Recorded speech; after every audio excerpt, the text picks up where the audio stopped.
Gerardo Leibner is a senior lecturer in the Department of History and head of the Institute for Latin American History and Culture in Tel Aviv University. His current research focuses on ideology, action, and social views of the Uruguayan communists. Other subjects of research are on political and social history of Peru, the revolutionary ideologies of 20th century Latin America considered in their social and cultural contexts, the history of the Latin American communist movement and politics, ideology and society. I'm sorry, I got it all wrong. Ideology and society in Italian communism since World War II. He has got 2 books on Peru. One of them is in press. And today's lecture is, do you really think it was a defeat? Okay, thank you. Back to oral history. I will start with 4 short stories that will connect all together at the end of my paper. We are now at the mid of the 40s. A young Uruguayan communist, new union organizer, establishes contact with the 3 sisters that work in a textile factory and invites himself to their home.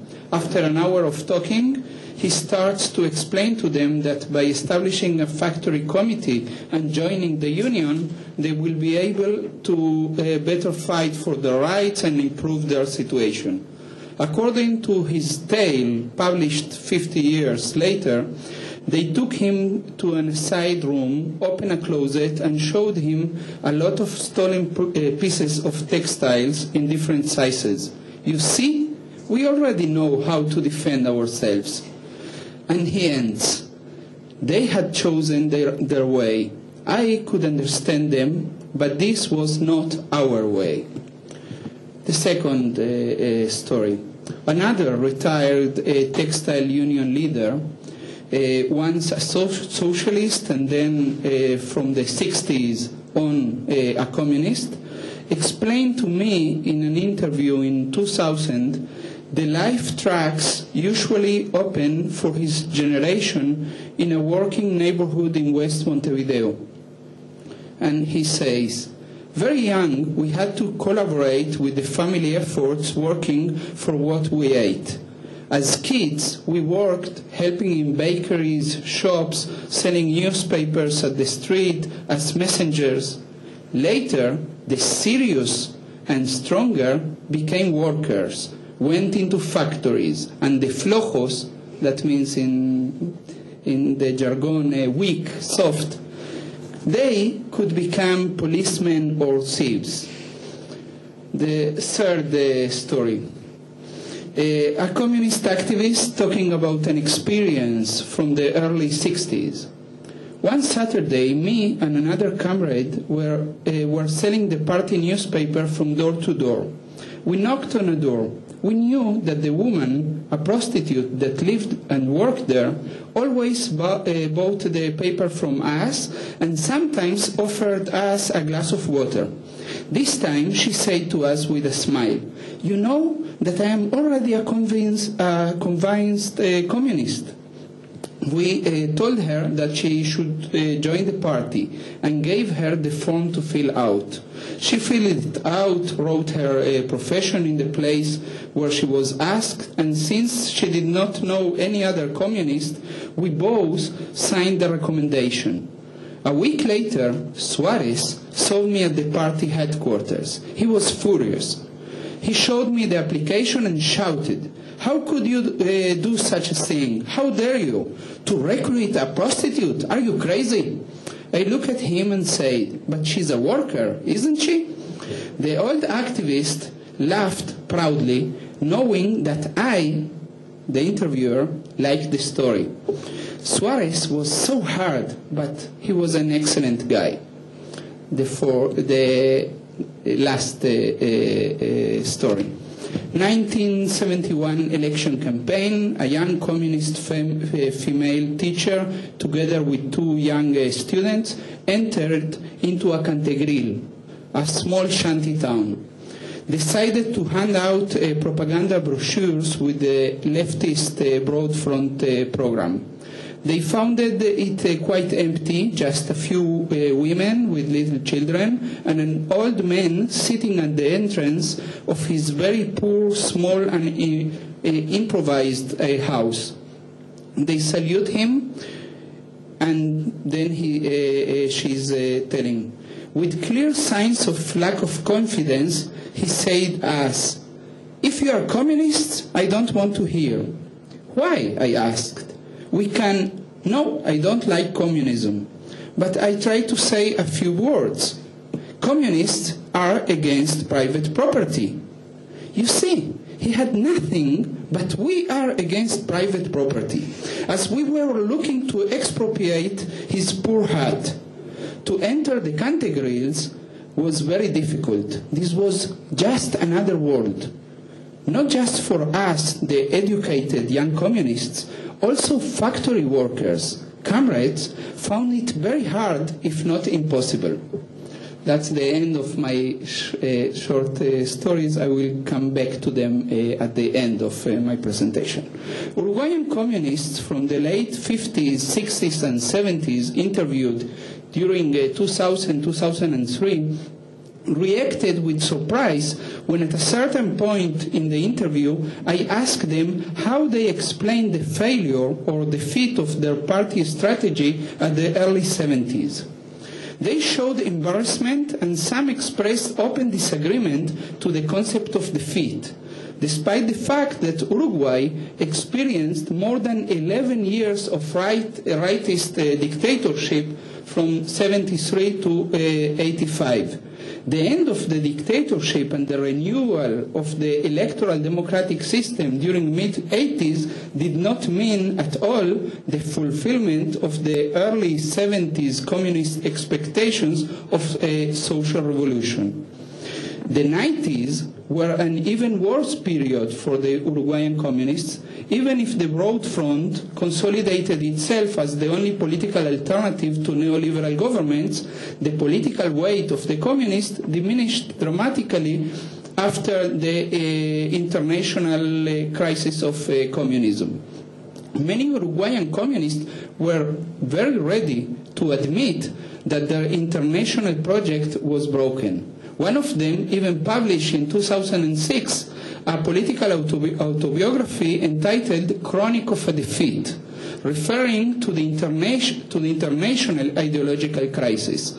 Despite that, the mere idea that their party strategy during the 60s and 70s can be seen as a failure still surprised the old communists and ex-communists that I interviewed. In most cases, their spontaneous reactions to my questions were confused. In their fluid and spontaneous accounts about events and processes at the late 60s and early 70s, they used to talk very proudly about their party strategy as particularly intelligent and successful. Their narratives of the early 70s are clearly victorious, even when telling the story of a massacre of 8 unarmed communist workers in 1972. What they say, I am quoting one of them, "We did not enter the provocation and did not react as they wanted us, so they could not continue the killings as they planned."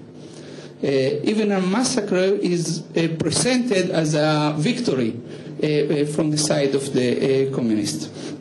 Or referring to the general strike that during 2 weeks in June-July 1973 confronted the military coup but failed to avert it.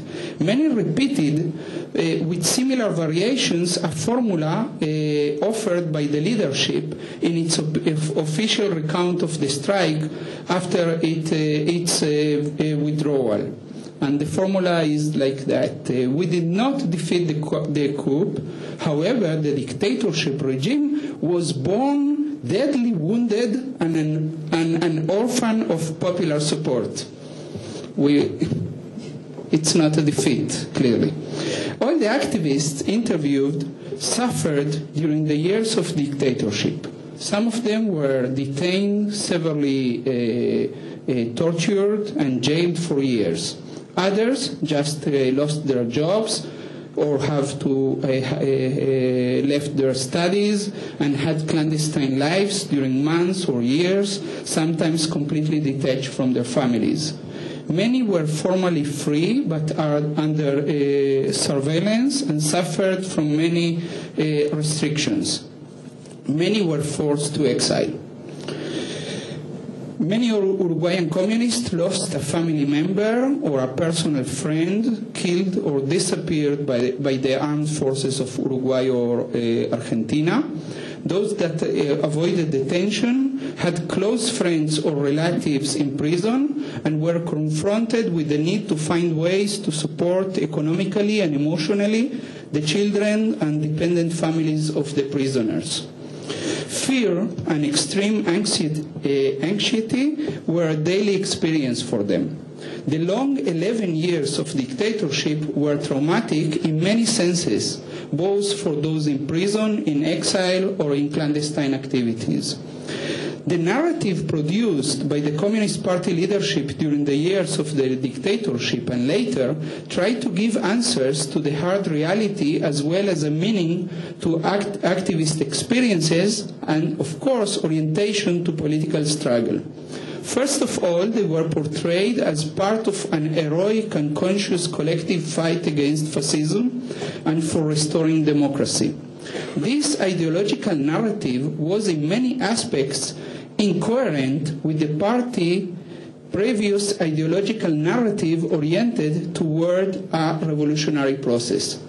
Despite some discussions and preparations made to confront a possible coup and an eventual short period of reactionary violent dictatorship, until the end of the first week of the general strike, during the coup itself, the Uruguayan communists felt that they were part of an ascending revolutionary process, becoming closer and closer to a revolution against oligarchy and imperialism. They were quite sure that rightist violence was unavailable, even if painful, reaction to the imminent revolutionary process. The dominant tone of communist rhetoric in the early 70s was very much self-assured. I have many quotes to show it, but you will believe me. Their expectation was that in the case of a rightist coup, they will open a strike that will convert itself into a popular insurrection and will end with the taking of power.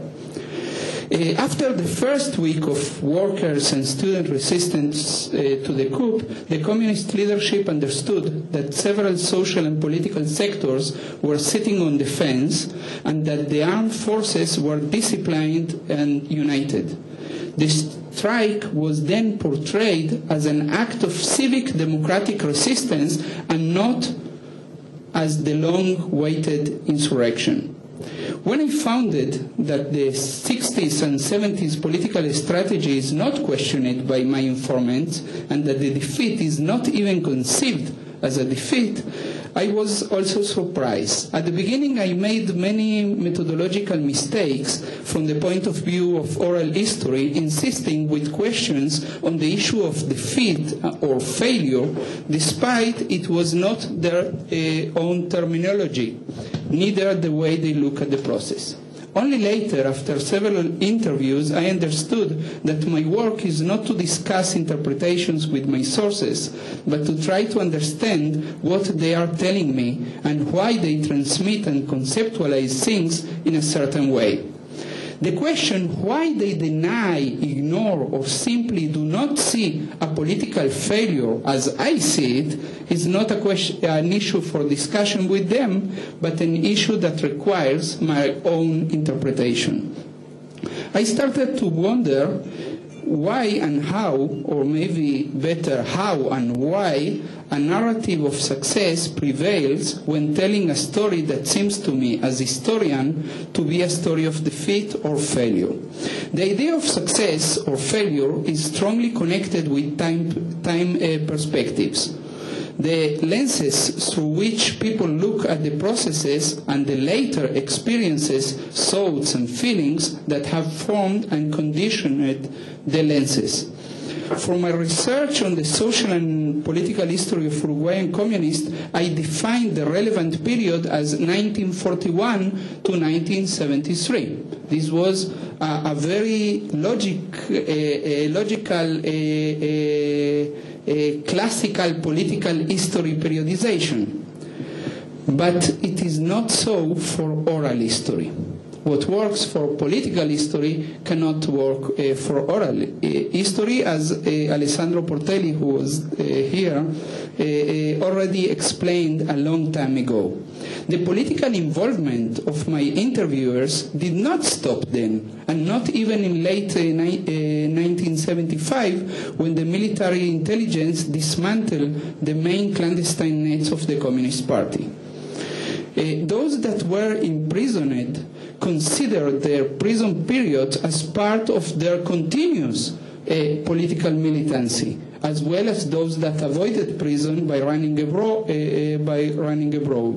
And they, collectively and individually, were also part of the redemocratization processes of the mid-80s.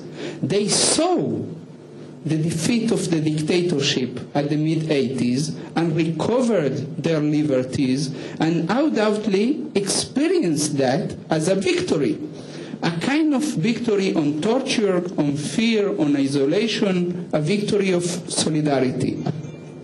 Many were active during the first years of the renewed political democracy, and when I interview them, they still have a strong interest in politics. Many of them showed no special awareness to the fact that party line was gradually changed. They tend to reproduce the official party narrative that put an emphasis on continuity. The Communist Party emerged into national legal and electoral activities at the end of '84 with without a clear path how to advance the revolution it preached during the 60s and 70s. The dictatorship years implied for the communist leadership a new appreciation of bourgeois democracy and liberal values, and a deep, if not completely explicit, change of the paradigm of revolution. I want to go further. The idealization of the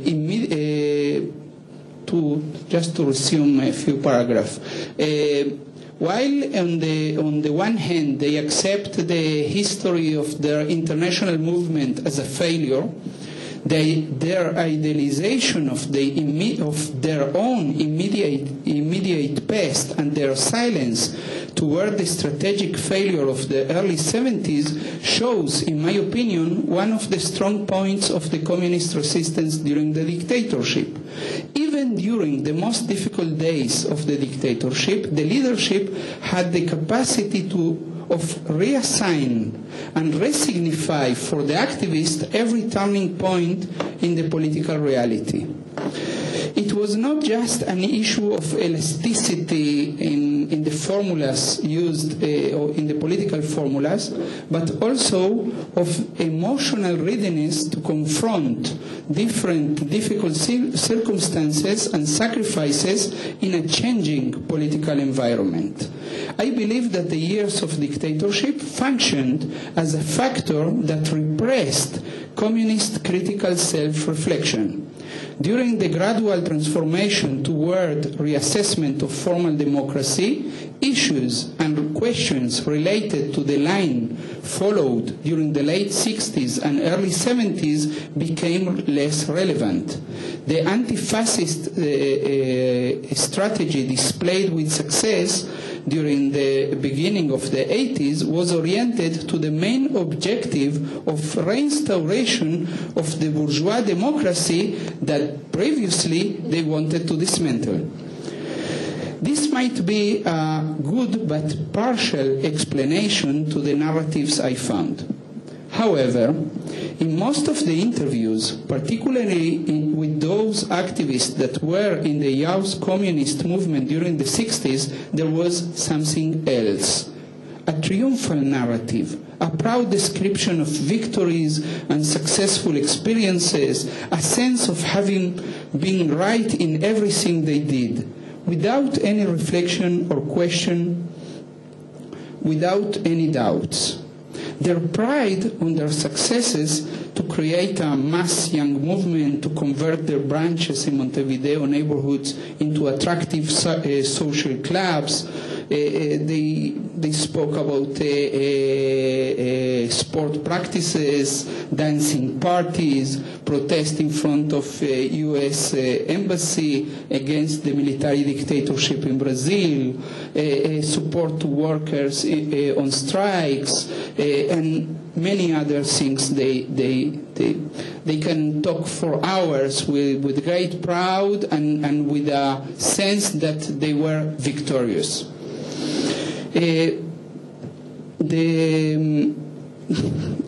Of course, there is a possibility that the idealized images of their past activities are also related to the typical idealization of youth experiences in a generation that really made great advances, not just in politics, but mainly in reshaping social and cultural norms in what was previously a very conservative society.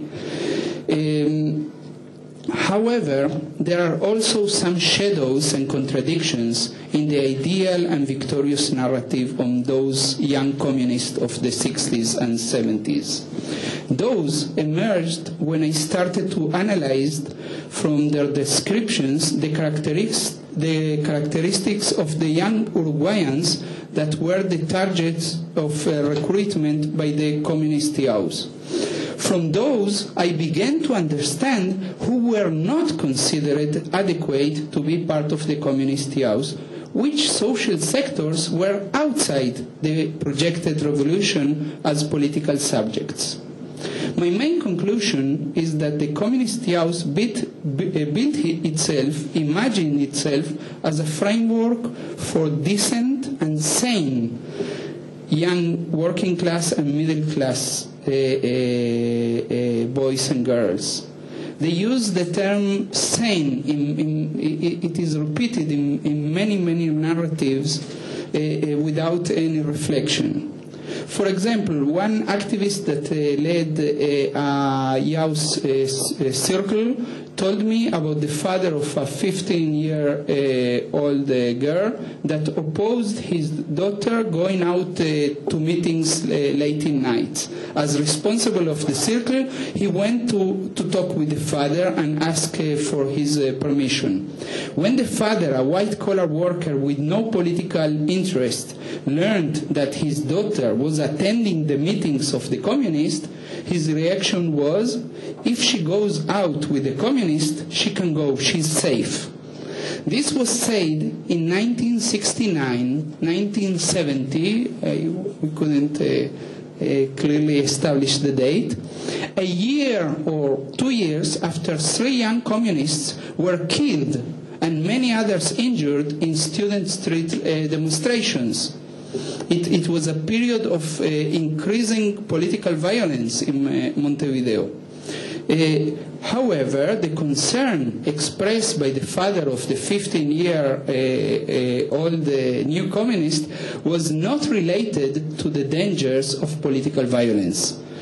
Being with young communists at night meant that she was relatively safe from other kind of dangers. The young communists built themselves and were considered as good boys and good girls, decent, honest, conscious, responsible, and moderate in their daily behavior. The 15-year-old girl was considered safe from the temptations offered by recreational activities of other two different extremes of young Montevideo society. One was what was considered the small sector of rich young people that used to imitate the North American culture, to drink whiskey, to organize dangerous car and motorcycle competitions, to hear modern English speaking records, to be superficial and hedonist, and to be the first sources of Montevideo drug consuming.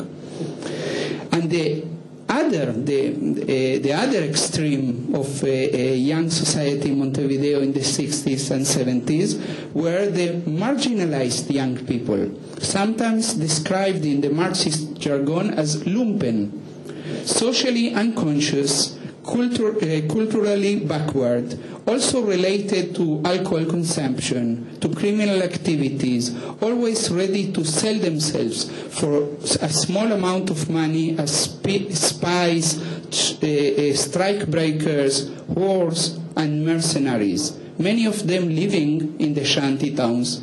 I mentioned it in one of my previous stories. This social imaginary, this perception of menaces and dangers was common both to the communists and to that particular unpolitical petit bourgeois father. In that way, the communists really share some ideas and prejudices of broad sectors of society toward other sectors. It seems that they considered that an abyss separated them from those other social worlds, and this is the moment that you have to remember the stories I told you about the prostitute, about those textile workers that were that have chosen their own way to defend themselves instead of going to the union, and etc. Mentally, conceptually, there really existed a significant distance which the communists and other left activists, because it's not my own research is on the communists, but from other evidence, it's very similar with the socialists and other groups, tended to increase by their self-building cultural and social identities and their public attitudes. However, in the social realities of Montevideo popular classes, those distances were not so big, and certainly had less to do with social classes than with cultural perceptions and prejudices. The perception of a distance of a great distance made it hard for the communists to have any kind of effective policies towards certain sectors of the population.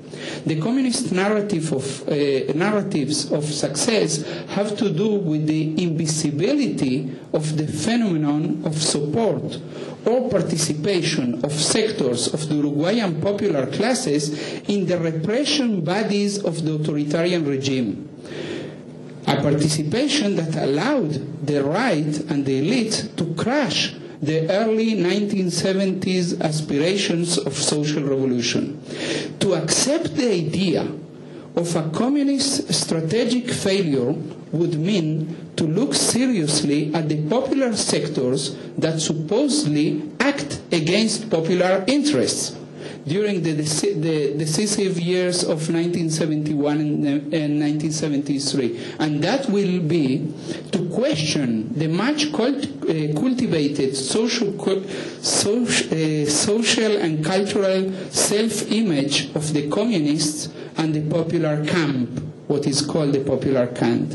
It would mean to put in question their own social and cultural identity and to question the predominant discourse of the left in regard to the dictatorship period, that it was an authoritarian regime imposed against the will of nearly the entire Uruguayan people.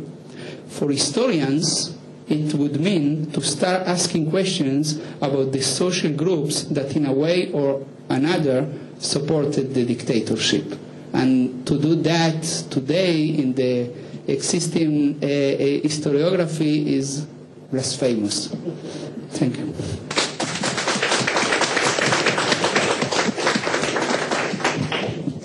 Thank you very much. Questions?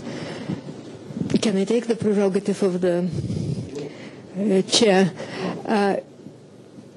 In individual experience, it is supposed to be healthy to admit defeat, because then you can go on growing. But apparently it is dangerous to admit defeat of a collective or an institution. Yes, the issue is that it's not, many of them talking about their individual life experience, they admit failures. They admit that they have to stop their studies, that they could not realize themselves. They admit that they have a mistake or they have caused damage to their children by being activists. They admit a lot of failures. But collectively is quite different, and what I was interested, because my work, I'm trying to learn from individual narratives about a collective. Collectively, it is not admitted as a failure, despite the fact that they do admit the failure of the communist project as a whole.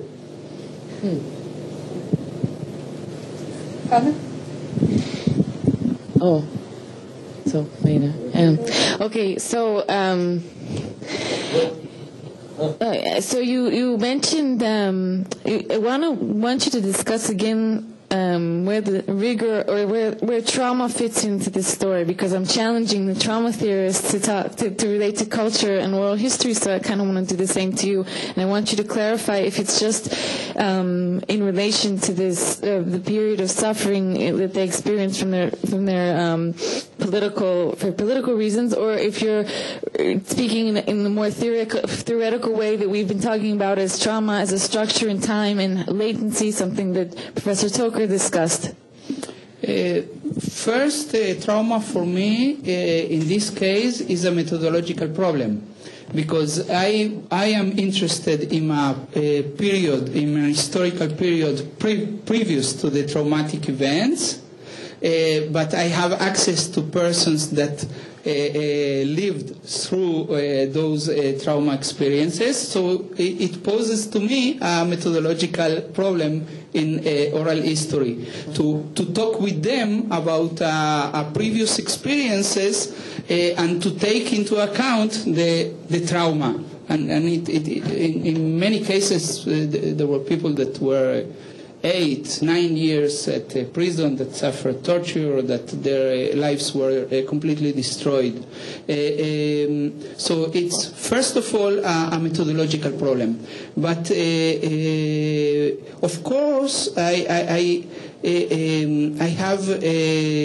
hope that I have shown that probably the trauma has its presence or explains part of their narrative. But I also wanted to, came to the conclusion that trauma is not, despite trauma is not the only experience that configure their lives. Their lives, because they are part of a collective experience, they do not divide their life completely before and after the traumatic experience. The traumatic experience is conceived as part of a large move that starts well before and continues after. And the last question, Regine.